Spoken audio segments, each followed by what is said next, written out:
وہ ہمیشہ سے بہت لابالی تھا۔ جب دیکھو موبائل پر واہیات SMS ہوتے اور لڑکیوں کے نمبر اس کی بہن جو اسی کالج میں تھی اس کے فون سے چراتا رہتا تھا اور سارا دن اپنے دوستوں کے ساتھ مل کر لڑکیوں کو تنگ کرتا رہتا تھا۔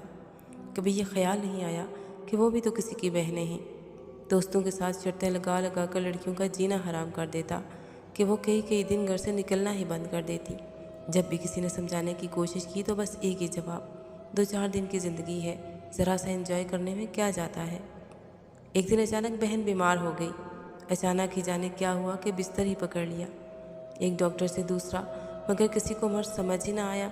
پہلی بار اسے پتہ چلا کہ پریشانی بھی کوئی شے ہے۔ اس کے بغیر کالج جانا پڑتا تھا، مگر وہاں دوست اسے پھر سے ہنسی مذاق میں مشغول کر دیتے۔ گھر آتا تو سوچ میں پڑ جاتا کہ کیا مسئلہ ہے جو اس کی ہنستی کھیلتی بہن کیوں ہی بستر سے آ لگی ہے۔ وہ سوچتا ہی رہ گیا اور دیکھتے ہی دیکھتے وہ ختم ہو گئی۔ اس کے دماغ کی رگ پھٹ گئی تھی۔ بہن کے بعد وہ بہت بجھ سا گیا تھا۔ سارا دن کمرے میں بند، نہ کالج نہ دوست۔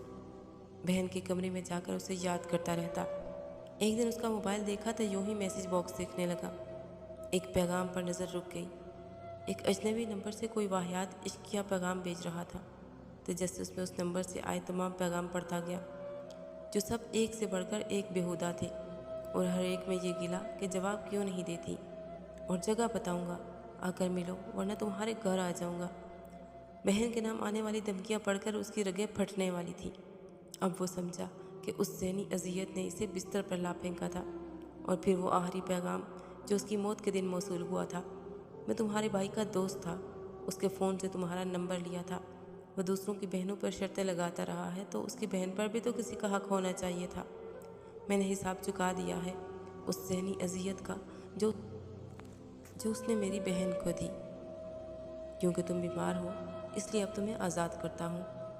اس نے ڈوبتے دل کے ساتھ وہ پیغام پڑھا اور ہاتھ سے فون چھوٹ گیا۔ سوائے پچھتانے کے اس کے پاس کچھ نہ بچا تھا۔ اس کہانی کو پڑھیے اور اپنا محاسبہ کیجیے، کہیں شیطان کے بہکاوے میں آ کر آپ بھی اس طرح کی کوئی غلطی تو نہیں کر رہے۔